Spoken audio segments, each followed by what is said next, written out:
নমস্কার বন্ধুরা, MS family কিচেনে আপনাদের সবাইকে জানাই স্বাগত। আজ একটা দুর্দান্তের সাথে রেসিপি নিয়ে চলে আসলাম বন্ধুরা। আশা করছি রেসিপিটা আপনাদের ভীষণ পছন্দ হবে। আজকের বানাবো কুমড়ো দিয়ে চপ। এই কুমড়ো দিয়ে চপটা বন্ধুরা আমি কেমন করে বানাই, ভিডিওটা আপনারা প্রথম থেকে লাস্ট পর্যন্ত দেখবেন। ভালো লাগলে শেয়ার, কমেন্ট, লাইক অবশ্যই করবেন। তাহলে চলুন বন্ধুরা, আমি কেমন করে কুমড়ো চপটা বানাই আপনাদেরকে দেখাই। কুমড়োর চপ বানানোর জন্য এখানে আমি এই ছোটো ছোটো করে কিছুটা পরিমাণে কুমড়ো কেটে নিয়েছি। বন্ধুরা, দুটো মিডিয়াম সাইজের আলুও আমি ছোট ছোট করে কেটে নিয়েছি। কড়াই বসিয়ে রেখেছি, কড়াইটা হালকা গরম হয়ে গেছে। এবারে দিয়ে দেবো অল্প পরিমাণে সর্ষের তেল। তেলটা গরম হয়ে গেছে, ফোড়নে দিয়ে দেবো সাদা জিরে। সুন্দর একটা গন্ধ বেরিয়ে গেছে। আর এখানে বন্ধুরা আমি কুমড়োর আলুটা সুন্দর করে ভাজা ভাজা করে নেব। এবার আমি প্রথমে দিয়ে দেবো কেটে রাখা আলু।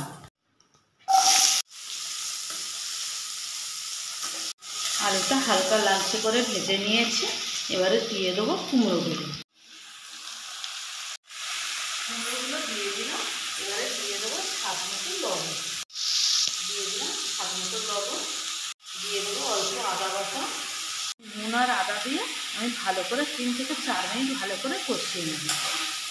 দেখুন ভালো করে নেড়ে চেড়ে নিয়েছি, আদা দিয়ে ভালো করে কষিয়ে নিয়েছি।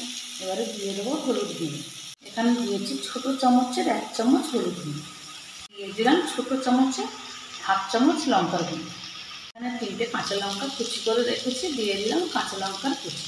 তো ওর জন্য আমি লঙ্কার গুঁড়োটা এখানে কম ব্যবহার করলাম বন্ধুরা। আপনারা যদি পুরো গুঁড়ো লঙ্কায় বানাতে চান তাহলে কাঁচা লঙ্কাটা নাও দিতে পারেন, এটা অপশান। দিয়ে নেব। একটা বাটিতে কিছুটা পরিমাণে বেসন নিয়েছি।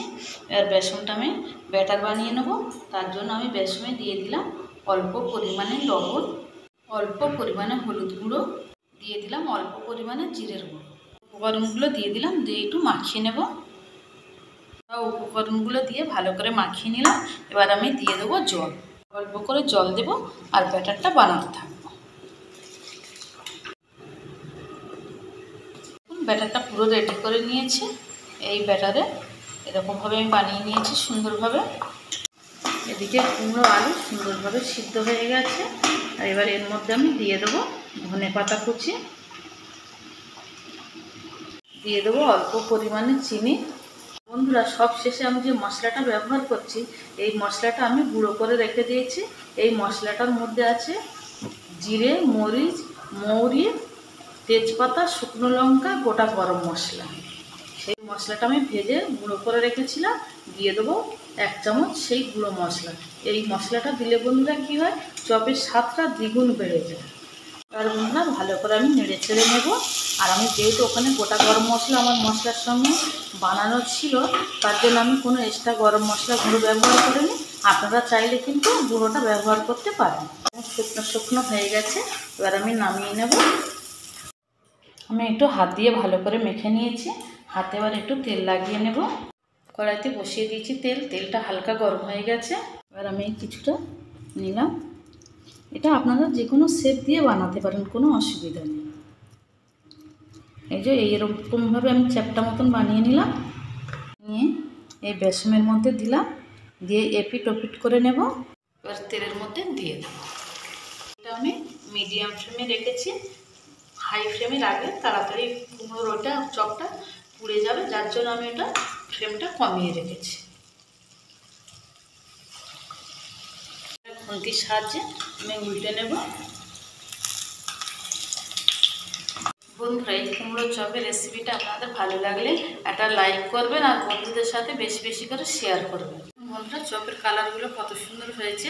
এবার আমি চপগুলো সব তুলে নেব। বন্ধুরা, আবারও একটা দিয়ে দিলাম। আর এরকমভাবে এক এক করে আমি সবগুলো বানিয়ে নেব। বন্ধুরা, এই কুমড়োর চপের রেসিপিটা আপনাদের কেমন লাগলো আমাকে কমেন্ট করে জানাবেন। আর যারা আমার চ্যানেলে নতুন বন্ধুরা আছে, যারা আমার চ্যানেলটাকে এখনও সাবস্ক্রাইব করেননি, তারা অবশ্যই আমার চ্যানেলটাকে সাবস্ক্রাইব করবেন, করে আমার পাশে থাকার অনুরোধ রইল। এই যে দেখুন বন্ধুরা, কুমড়োর চপগুলো কত সুন্দরভাবে বানিয়ে নিয়েছি। আর বন্ধুরা, আমার মতন আপনারাও বাড়িতে চটপট বানিয়ে ফেলুন এরকম কুমড়োর চপ। একটা চপ তুলে আপনাদেরকে কেটে দেখাচ্ছি যে চপটা কত সুন্দর হয়েছে। এই যে দেখুন বন্ধুরা, কত সুন্দর হয়ে গেছে কুমড়োর চপ। ভিডিওটা প্রথম থেকে লাস্ট পর্যন্ত দেখার জন্য আপনাদের অসংখ্য ধন্যবাদ।